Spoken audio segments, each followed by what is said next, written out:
Welcome to the Resource Docket, where today we're going to talk about the legalities of protesting. Protests have taken place in the United States for hundreds of years, from the Boston Harbor Tea Party to marches led by Dr. Martin Luther King to those that happen today. Protesting is something that happens in the United States and allows people to get their points across. However, hundreds of people get arrested every year for being involved in protests that turn violent or break laws. While our Constitution does grant rights to free speech and free assembly, there are limits on content, time, place, and the manner of protest. It's important to remember these restrictions when protesting in order to get your message across safely and to avoid being arrested and going to jail. Through the use of today's media, including the newspapers, the news, Facebook, you can get a very important point across to many, many people, and you can include in that a gathering of people. During that gathering of people, you can give pamphlets out, you can have speeches, you can have walks, you can have picketing. There are a number of different ways. Of course, again, it gets back to one of the most important things is to have the media involved so you get that face time, you get those people out there.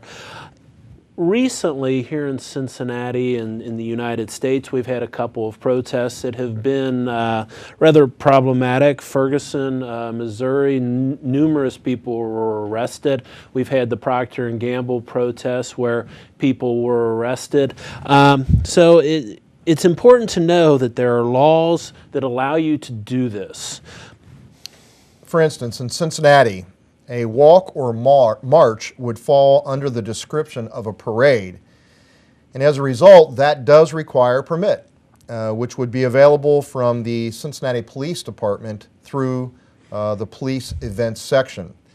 We recently spoke with Lieutenant Matson, who is in charge of police events, regarding the permit process.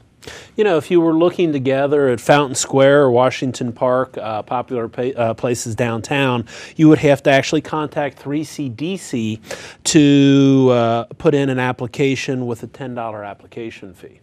In any other park in the Cincinnati area, such as Sawyer Point or the beautiful new Smale Park down on the riverfront, those would fall under the jurisdiction of the Parks and Recreation Board. You know, when you have your meeting, your gathering, it's important to use common sense. Don't break laws. Don't block roadways. Don't block private entrances. Of course, don't go onto private property.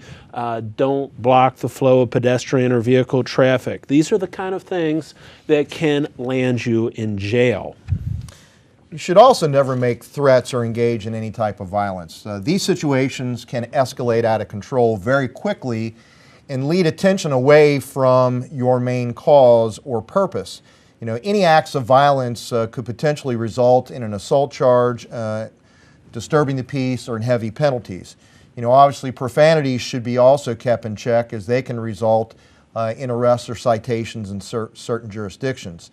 You know, and I think a lot of times the protesters, the ones that are doing the protesting, aren't necessarily ones that cause the problems. It's the one that look on and watch the protest that don't agree with them that sometimes can cause the problems. You know, you want to also always cooperate with the police as you're going through this. You know, you have to remember that if you do this properly and if you know how to get the attention of the media, you can get your point across very, very effectively and do it legally.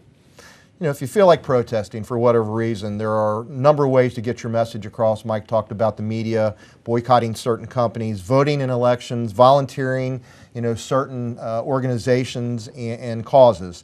You know, if you wish to get your message across, you know, with a protest or demonstration, remember that there are rules and regulations that you have to follow, and if you follow those, you are complying with your constitutional rights and you can get your message across.